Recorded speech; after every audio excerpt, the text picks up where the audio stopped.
Gold has never been wealth. It has never been a guarantee of security. From the moment humanity first mined the shiny metal, gold became a tool, a subtle instrument of trust, control, and perception. Its value is not intrinsic. Its power is psychological. The masses see glitter, bars, coins, jewelry. They see tangible wealth. What they do not see is the invisible web of influence, scarcity, and narrative that surrounds it. Gold is the oldest medium of leverage, a timeless instrument in the architecture of human systems. And those who understand this manipulate it silently, while the majority worship it blindly. Consider, if you will, the centuries of empires built and collapsed around gold. Rome, Byzantium, the Spanish Empire, the British Empire, they all treated gold as wealth. But, in truth, it was a signaling system. Accumulation of gold was not just about hoarding value. It was about creating belief. Belief in power, in stability, and the ruler's authority. Every vault, every coin, every ingot served as a psychological vector. The rich and powerful understood that control over perception was control over society. Gold was the narrative, not merely the metal. Today, the same principle operates, only more abstractly. Governments, central banks, and financial institutions control gold to shape belief, not to trade intrinsic value. Prices are manipulated, reserves are leveraged, and scarcity is manufactured. Gold's importance lies not in its chemical composition, but in its capacity to anchor human trust.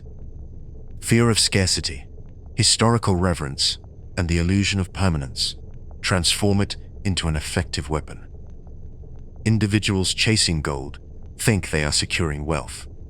In reality, they are feeding a system engineered to extract influence from their ignorance.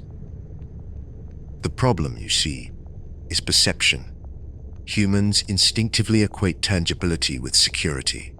Gold, unlike mere numbers in a ledger, feels real. It is heavy, it shines, it can be held. Yet this very tangibility, it blinds them. They fail to see the invisible networks of power surrounding it. When you hold gold, you are not truly holding freedom. No, you are holding a belief, curated by institutions, by narratives, and by historical momentum. Every ounce carries the weight of centuries of strategic positioning, geopolitical maneuvering, and systemic control.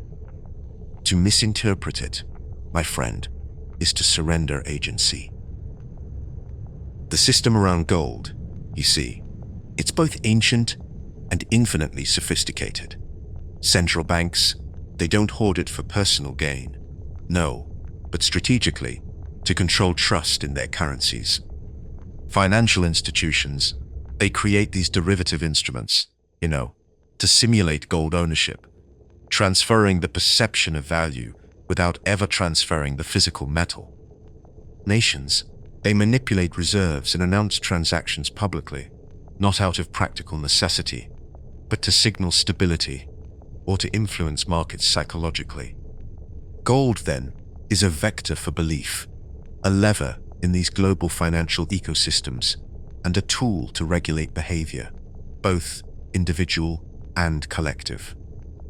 Understanding this, my friend, is not optional. It is, in fact, foundational for navigating modern economics. Consider corporate utilization. Even private institutions leverage gold indirectly to project credibility, stability, and solvency. Gold-backed financial products, ETFs, and marketing around reserves serve more to manipulate investor confidence than to transact physical metal. Corporations that signal gold ownership strengthen perceived stability, attracting capital, controlling perception, and reducing risk exposure. The true game is influence, not accumulation.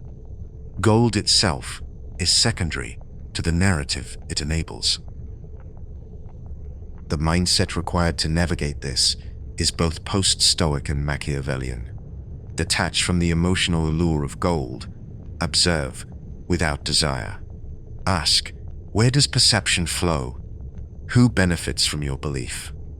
And how does scarcity, historical reverence, and institutional signaling shape behavior? The powerful do not chase gold to own it. They understand gold as a system of influence, a psychological tool to anticipate reactions, manage trust, and control markets. Detachment allows clarity. Clarity allows leverage. Leverage transforms perception into strategic advantage. History demonstrates that detachment and patience, well, they compound power. Individuals who rushed to hoard gold were often destroyed by systemic manipulation, you see. Those who positioned strategically, who understood narratives, scarcity, and timing, they converted gold into influence, shaping markets, alliances, and empires. The lesson then is quite clear. Gold is never neutral. It is a medium, a channel, a game. To play it well, one must adopt the mindset of a strategist, not merely a collector. The shift in perception is, indeed, subtle. Stop equating ownership with security. Begin to see systems and signals. Analyze narratives. Question scarcity. Observe institutional behavior. The moment you see gold as leverage, rather than wealth, you transcend the illusions built to trap the majority. Gold becomes not a goal, but a lens through which to evaluate power flows. You measure influence, detect manipulation, and act preemptively rather than reactively. This, my friend, is the post-Stoic clarity of the financial strategist. Gold's game. It is timeless, yet ever-evolving, wouldn't you say? In this digital era, physical ownership, it's far less relevant than mere perception. Cryptocurrencies, tokenized assets, and these synthetic instruments, they mirror gold's psychological function precisely, creating belief, anchoring trust, and transmitting influence. Understanding the metagame allows one to navigate both the old and new forms of perceived value. The tools, they change, but the principles of scarcity, trust, and perception, they remain immutable. Individuals trapped by conventional thinking, well, they remain reactive. They hoard, they speculate, they fear, and they obey narratives. They misleverage because they conflate tangibility with strategy. To win, you must operate like the architect of perception, anticipate responses, shape narratives, and position yourself where influence flows. Gold is a vector. You are the strategist. Your advantage comes not from possession, but from understanding. Our perception and scarcity, they converge in gold. Its weight is psychological, not just physical. Its history, you see, is a blueprint for control, and its modern manipulation, that is invisible, subtle, and relentless. Those who truly comprehend this game, they anticipate reactions, engineer belief, and operate above the chaos of emotional attachment. Gold, then, becomes an instrument, a signal, a reflection of the very structures that govern wealth, influence, and authority. The final truth, you see, is quite simple. Gold is never wealth in isolation. No, it is a tool of leverage. The individual who grasps this stops chasing ownership and begins mastering systems. They observe, they calculate, they wait.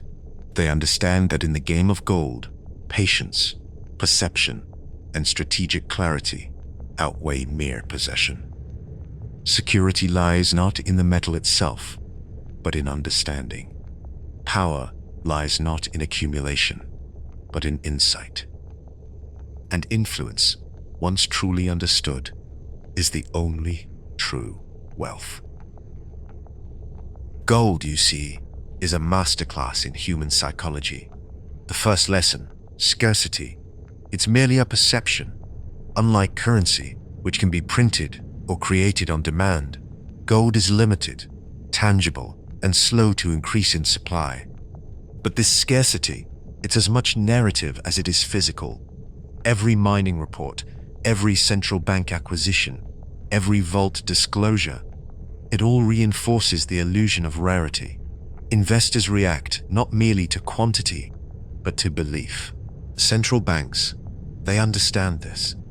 They release partial truths, announce purchases or sales, and subtly manipulate markets. The average investor reads this as security or instability. The strategist, however, reads it as leverage. Scarcity, then, is a psychological vector, not just a physical property. Consider, if you will, the gold standard. Nations tied their currencies to gold, believing it anchored value. But in reality, it anchored trust. Trust, you see, is the real currency, and gold was the instrument by which trust was signaled, transmitted, and regulated. Central authorities did not use gold to buy power. Oh no. They used it to structure the environment so that power was perceived as fixed, stable, and enforceable. Gold anchored expectations, and expectations, they guided behavior. Money without belief is meaningless. Gold, my friends, it embodies belief. And the wise, well, they exploit the truth. Corporate influence, it mirrors this principle. Investment banks, hedge funds, and multinational institutions rarely seek physical possession of gold. No, they manipulate perception, create derivatives, and position narratives so that others act predictably. ETFs, futures, options, these are not mere financial products. They are instruments of behavioral engineering. Each announcement, each trade, each scarcity alert nudges investor sentiment. And those who see gold purely as wealth, well, they are pawns. Those who see it as leverage, they operate the board. Historical examples, they do reinforce the lesson, don't they? The Spanish Empire, for instance, extracted gold from the Americas, flooding Europe and causing, well, inflation, unrest, and systemic imbalance. The empire, it believed in the intrinsic wealth of the metal, you see. Strategists, however, they see it differently. Gold, its influence. When used strategically, oh, it bends markets, manipulates behavior, and consolidates control.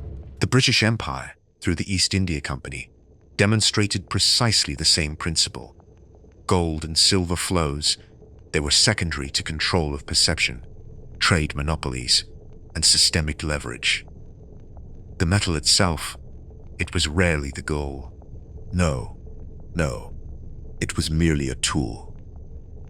Modern finance, you see, it follows these very patterns. Central banks, particularly in this last century, engage in operations that, on the surface, appear purely economic, yet are fundamentally psychological. Announcements of purchases, shifts in reserves, or even leasing programs, all designed to stabilize, or, indeed, destabilize markets. The media, it amplifies these signals, creating what we call herd behavior. Retail investors, they respond emotionally, wouldn't you say? Institutions, however, they respond strategically. Gold, that's the interface. Perception, that's the currency. And influence, well, that's the ultimate output. Behaviorally, gold appeals because, you see, it triggers deep evolutionary instincts. Humans have long associated shiny metals with value, permanence, and power. Jewelry, coinage, and ceremonial use, condition the mind to equate visual tangibility with authority. Investors, conditioned over centuries, subconsciously respond to these cues. This is why gold-backed assets perform psychologically as much as financially. Emotional resonance, you understand, amplifies market reactions. Awareness of these triggers allows the strategist to anticipate behavior before markets react. The mindset required, it is precise, you see. Detach from the very lure of possession. Observe the flows. Track the narratives. Ask yourself, who truly benefits from your belief in gold? Who gains if you act emotionally, if you buy at peaks, or indeed, panic at dips? Identify the architecture of influence. Then, and only then, act with clarity. Strategically timed decisions, they compound influence. Patience, my friend, is leverage. Information asymmetry is power. And emotional neutrality, well, that multiplies both.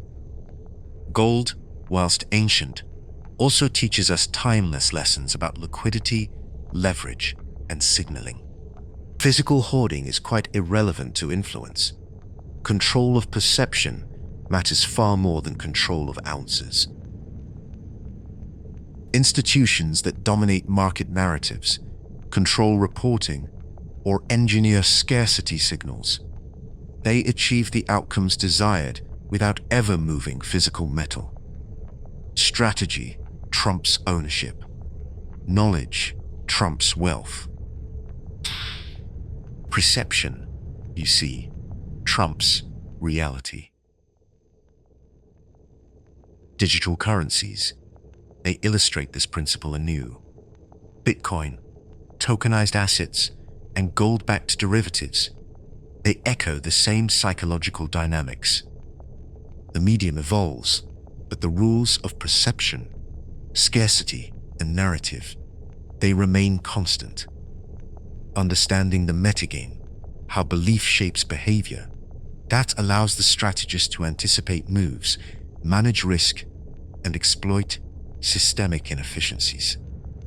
Those who chase digital gold without comprehension merely repeat the historical error of chasing physical gold emotionally. The key tactical principle, indeed, leverage scarcity. Without attachment, observe gold markets as a strategist observes chessboard positions. Monitor central bank actions, media signals, corporate moves, and yes, investor sentiment. Identify where perception diverges from physical reality. Exploit gaps. Time entries and exits, not based on fear or greed, but on informational asymmetry. Those who panic, well, they lose. Those who wait strategically, they compound advantage. Gold also demonstrates the utility of structural patience. Unlike speculative assets tied to immediate trends, gold's psychological weight moves slowly, allowing those who understand its history to operate with temporal leverage. Every announcement, every geopolitical crisis, every shift in reserves creates ripples, often delayed, but predictable if viewed through the lens of influence and perception rather than immediate wealth. Corporate case studies, they reinforce these lessons. Consider multinational banks. Physical gold is but a fraction of their balance sheets. The majority of market influence is achieved through futures contracts, swaps, and derivatives. A single leveraged position can move markets, for perception dictates behavior. Investors, they react to narratives, not ounces. Analysts, they track supply and demand curves, but those curves are manipulated subtly through reporting, leasing, and signaling programs. Strategy, you see, lies in understanding these dynamics, not in accumulating the metal itself. Behavioral economics, it reinforces the point. Humans are loss-averse and pattern-driven. Announcements of gold acquisition trigger herd responses. Fears of devaluation trigger panic. Retail investors, they buy high, sell low, and amplify volatility. Institutions, aware of these biases, they exploit them. Awareness of the behavioral underpinnings transforms gold from an asset into a vector of influence. The post-Stoic strategist views gold as a mirror of power, not an endpoint. Observe, detach, anticipate. Emotional neutrality transforms perception into leverage. Timing and patience compound advantage. Information asymmetry creates opportunity. The masses, they see gold as a store of wealth. The strategist, he sees gold as a store of agency. Global systems underscore this, you see. Geopolitical events often pivot around gold, albeit indirectly. Currency crises, trade wars, central bank acquisitions, all affect perception. The metal itself is static. Influence, however, is dynamic. Recognizing the separation between the tangible and the psychological allows a strategist to act before others react. The final shift is internal. Stop seeking security through possession. Begin seeking clarity through observation. Begin seeking leverage through understanding. Gold is never merely wealth. It is a narrative, a tool, a psychological lever. Those who treat it otherwise surrender agency. Those who comprehend it, they gain strategic advantage. Influence, perception, patience, and asymmetry. These are the real treasures the game of gold offers. The strategist's approach is simple, yet profound. Measure the flows of belief, identify asymmetries, detach from emotion, and act with precision. Gold, you see, becomes not a prize, but a lens into human behavior, systemic manipulation, and the very architecture of power. And in this lens, one truth emerges: control perception, and you control gold. Control gold, and you shape behavior. Shape behavior, and you command influence. Gold is never just metal. It is a signal, a tool, a weapon, a vector of power. And those who understand it, silently, patiently, and strategically, will always operate above the chaos of the uninformed.